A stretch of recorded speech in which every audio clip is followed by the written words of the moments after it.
The Nature Conservancy launched a powerful initiative to plant 1 billion trees. Their goal is to reforest 30 million acres of the Atlantic rainforest by 2015.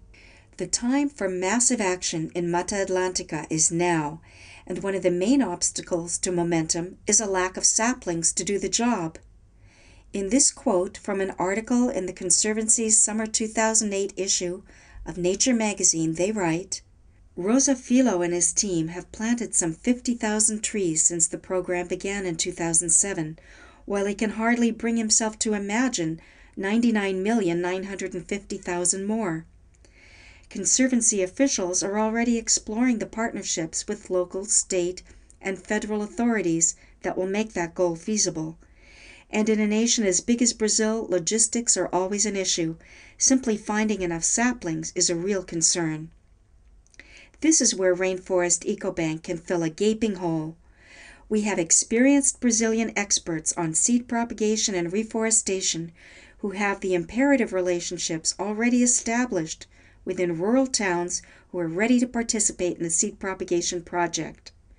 Cunha and Casimiro de Gebreio are two such towns who are simply awaiting our funding to sponsor their training programs in the states of Sao Paulo and Rio de Janeiro. We could then supply the Nature Conservancy with the 1 billion seedlings they need to fulfill their mandate and continue beyond that.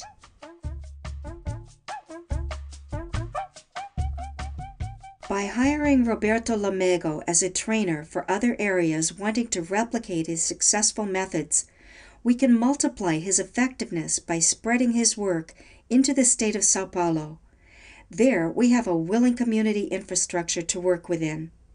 In the state of Sao Paulo, the NGO Saracima has been supported by grants from the World Bank and the Sao Paulo government to participate in the riparian forest restoration project. Over the last few years, they've been testing various methods of reforestation, from permaculture to organic agroforestry, while providing an alternative to slash-and-burn farming. It was there we came up with the idea of creating a Brazilian business to help local farmers start rainforest nurseries. They can then supply demand from the Sao Paulo government to buy billions of seedlings while creating a new life for their families and the forests.